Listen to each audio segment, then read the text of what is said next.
रोजगार तो देने दूर की बात है, और उन्होंने पेंशन स्कीम को खत्म करने के लिए फौज में जो है अग्निवीर ले आए। हाँ। तो ये उनका एकदम सोची समझी गुजराती साजिश है। गुजराती जो बनियागिरी होती है वही वो किए हैं देश के और नौजवानों के साथ। देश की सारी संस्थाओं जो कांग्रेस की बनाई हुई है, भेल, गेल, सेल, LIC, एयरपोर्ट अथॉरिटी, ये सारी चीजों को बेचने का कार्य कर रहे हैं, और बेचने का कार्य सिर्फ अपने चंद अच्छे दोस्तों के हाथ में दे रहे हैं। CBI खरीदा उन्होंने, ED खरीदा, उसके बाद मीडिया को खरीदा, है ना, इनकम टैक्स को खरीदा, ये सब बहुत सारी चीजों को खरीदे भी हैं। सिलेंडर जो है अगर सत्ता में आते हैं तो 500 रुपए में देंगे।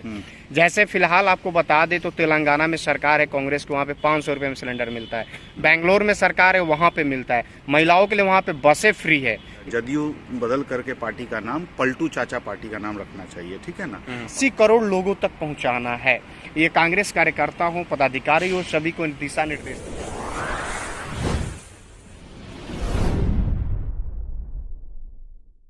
नमस्कार साथियों, बात करेंगे कांग्रेस की तरफ से 5 अप्रैल को घोषणा की जाती है, जो कि साफ तस्वीरों में आप देख सकते हैं लिखा हुआ है कि हाथ बदलेगा हालात।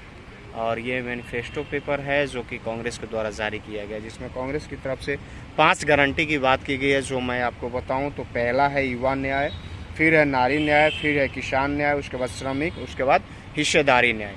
ये 5 न्याय है, और ये 5 में 5 और टॉपिक, यानी कि टोटल 25 है जिसकी बात की गई है। और हमारे साथ कांग्रेस वरिष्ठ नेता प्रदीप सिंह जी हैं, जिनसे हम बात करेंगे, और बात करके थोड़ा सा जो ये मैनिफेस्टो है जिस पे बीजेपी की तरफ से भी कहा जा रहा है, और बीजेपी ने भी अपना मैनिफेस्टो जारी किया है, तो इस मुद्दे पे भी बात करें।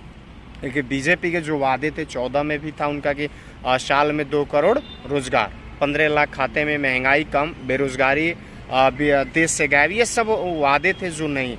लेकिन कांग्रेस ने साल के 30 लाख रोजगार की बात की है, 30 लाख किया हुआ है। तो इस पे हम बात करेंगे, क्या कहिएगा प्रदीप जी? देखिए, कांग्रेस की तो सोच शुरू से ही अच्छी रही है, इसमें कहने की कोई ज़रूरत नहीं है। और माननीय राहुल गांधी जी और आदरणीय सोनिया गांधी जी का सोच हमेशा देश के युवा वर्ग, किसान वर्ग और श्रमिक वर्ग, मजदूर वर्ग, महिला के लिए, महिला की सशक्तिकरण, ये सब शुरू से ही चलते आ रहा है। लेकिन ये सारी शुरुआत से ही स्वर्गीय श्री राजीव गांधी जी का भी सोच था, उनका ही देन है।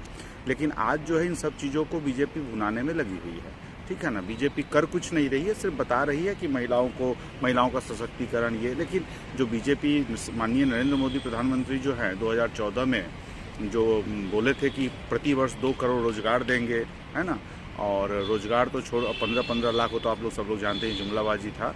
और 2 करोड़ के जगह पे आप देख सकते हैं कि रोजगार तो देने दूर की बात है, और उन्होंने पेंशन स्कीम को खत्म करने के लिए फौज में जो है अग्निवीर ले आए। हाँ। तो ये उनका एकदम सोची समझी गुजराती साजिश है। गुजराती जो बनियागिरी होती है वही वो किए हैं देश के और नौजवानों के साथ।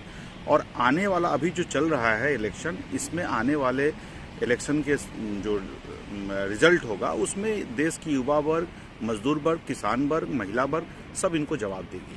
अच्छा, ये कहे थे कुछ दिन पूर्व में कि अभी जैसे कि कांग्रेस का मैनिफेस्टो जारी हुआ, उस पर इन्होंने टीका टिप्पणी किया कि ये फेक है, ये जुमले है। लेकिन अभी उनका मैनिफेस्टो जो जारी हुआ, जो खुद नरेंद्र मोदी ने किया, उसमें कहीं पे भी रोजगार की बात नहीं की गई, कहीं पे भी वो काला धन की बात नहीं की जो पूर्व में की गई थी। इस पर क्या कहिएगा? देखिए, मोदी जी जो भी बोले कि हम 2 करोड़ रोजगार लाएंगे, या अभी जो मैनिफेस्टो में नहीं किए हैं, मैं आपको एक चीज़ बता दूं, आप लोग को शायद याद होगा जब पुलवामा अटैक हुआ था तो मोदी जी ने 19 में 14 फरवरी 2019 को, उसके बाद मोदी जी जा करके 2 दिन के बाद ही प्रेस कॉन्फ्रेंस करते हैं, एक सभा करते हैं और कहते हैं कि मैं देश नहीं झुकने दूंगा, मैं देश नहीं बिकने दूंगा।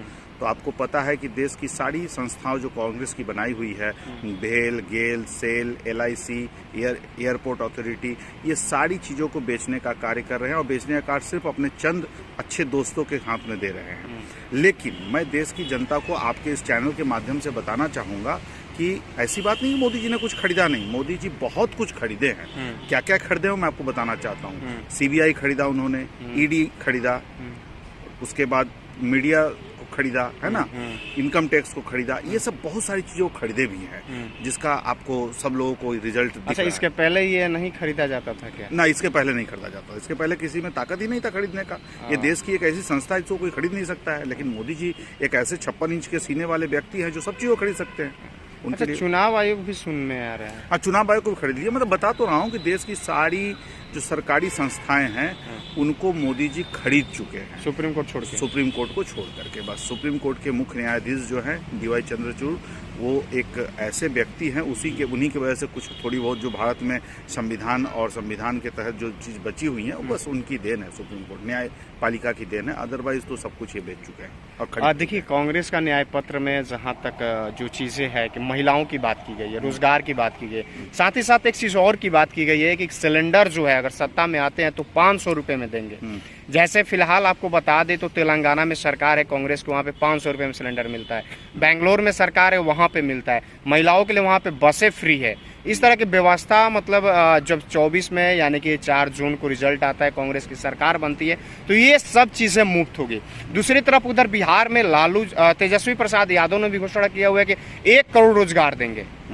तो कहीं ना कहीं ये घोषणा पत्र, लेकिन बीजेपी के साथ जो अलायंस में है पार्टी, सपोज करिए जदयू है, वहाँ पे चिराग की पार्टी है, लेकिन ये लोग घोषणा नहीं कर रहे, आखिर क्यों? देखिए, जदयू हो चिराग हो, खैर जदयू की तो मैं बात ही नहीं करूंगा, वो तो सब कोई जानता है। वो उनका जदयू बदल करके पार्टी का नाम पलटू चाचा पार्टी का नाम रखना चाहिए, ठीक है ना। और जहां तक चिराग की बात है, तो चिराग पासवान भी जो है, ये सब देखिए मोदी जी के साथ जो भी पार्टियां रहेंगी, क्षेत्रीय पार्टियां, वो सब वही गुण मतलब राग आलापेगी जो मोदी जी आलापेंगे। लेकिन कांग्रेस ने तो ये चीज नहीं किया ना। कांग्रेस ने तो आजाद किया कि भाई आप भी अपना मैनिफेस्टो जारी कर सकते हो। कांग्रेस की सोच अलग है। कांग्रेस एक अलग पार्टी है, देश की सबसे पुरानी पार्टी है, देश की धरोहर है पार्टी कांग्रेस। तो कांग्रेस की सोच अलग है।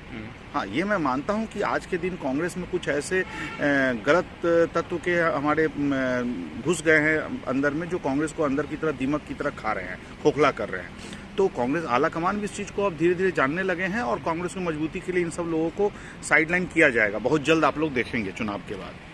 तो यही चीज़ें हैं कि मैनिफेस्टो जारी हुआ, मैनिफेस्टो में 5 जो न्याय की बात की गई और 5 में 5 और किया गया, यानी कि टोटल 25 का बात किया गया। और उस पर ये गारंटी दी गई है कि 80 करोड़ जो ये पंपलेट आप इनके हाथ में देख रहे हैं, ये 80 करोड़ लोगों तक पहुंचाना है। ये कांग्रेस कार्यकर्ता हो, पदाधिकारी हो, सभी को दिशा निर्देश दिया गया है कि हर इंडिया के जो भी 80 करोड़ आबादी है, टोटल 140 है, लेकिन 80 करोड़ लोगों तक ये चीज़ें पहुंचा देनी है। और उसमें कांग्रेस के कार्यकर्ता हर कोई लग चुका है। खैर, समय है और समय के साथ 4 जून को रिजल्ट आना है, चुनाव चल रहा है, और इस दरमियान अगर सरकार बनती है तो कांग्रेस से आशा अपेक्षा आम आवाम जो है देश की, वो रख सकती है, उसको न्याय मिलेगा। और आने वाले समय में जो कांग्रेस ने वादा किया है, इनका एक नारा है कि हाथ बदलेगा हालात, तो शायद कहीं ना कहीं सरकार आती है तो देश का हालात बदलने में इनका योगदान महत्वपूर्ण होगा। चलिए, बने रहिए, कमेंट करके आप बताइए आपकी क्या राय है। जय हिंद।